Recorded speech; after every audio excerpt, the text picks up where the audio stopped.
தமிழ்நாட்டின் அரசு சின்னங்கள் என்பது தமிழகத்தின் பண்பாடு, பாரம்பரியம் மற்றும் பெருமையை பிரதிபலிக்கும் அடையாளங்களாகும். தமிழ்நாட்டின் அரசு இலச்சினையில் ஸ்ரீவில்லிபுத்தூர் ஆண்டாள் கோயில் கோபுரமும் அசோக சிங்க சின்னமும் இடம்பெற்றுள்ளன. அதன் கீழ் வாய்மையே வெல்லும் என்ற குறிக்கோள் காணப்படுகிறது.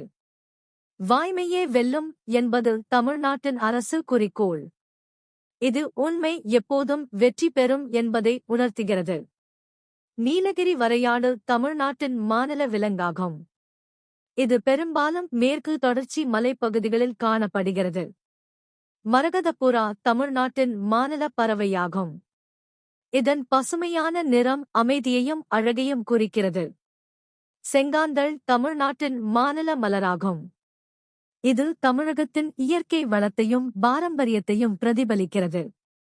பனைமரம் தமிழ்நாட்டின் மாநில மரமாகும். தமிழர்களின் வாழ்வியலுடன் ஆழமாக இணைந்துள்ளது. பலாப்பழம் தமிழ்நாட்டின் மாநில கனியாகும். இது சத்துமிக்க மற்றும் பாரம்பரிய முக்கியத்துவம் வாய்ந்த பழமாகும். தமிழ் மரவன் தமிழ்நாட்டின் மாநில பட்டாம்பூச்சியாகும். இது தமிழகத்தின் தனித்துவமான உயிரினங்களில் ஒன்றாகும். தமிழ்த்தாய் வாழ்த்து தமிழ்நாட்டின் மாநில பாடலாகும். இது தமிழ் மொழிக்கும் தமிழ்த்தாய்க்கும் மரியாதை செலுத்தும் பாடலாகும்.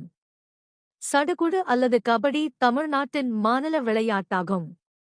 இது வீரத்தையும் ஒற்றுமையையும் வெளிப்படுத்துகிறது. பரதநாட்டியம் தமிழ்நாட்டின் மாநில நடனமாகும். உலக புகழ் பெற்ற பாரம்பரிய கலை வடிவமாக இது விளங்குகிறது. தமிழ்நாட்டின் அரசு சின்னங்கள் தமிழகத்தின் தனித்துவம், பண்பாடு மற்றும் பெருமையை உலகிற்கு எடுத்துக்காட்டுகின்றன.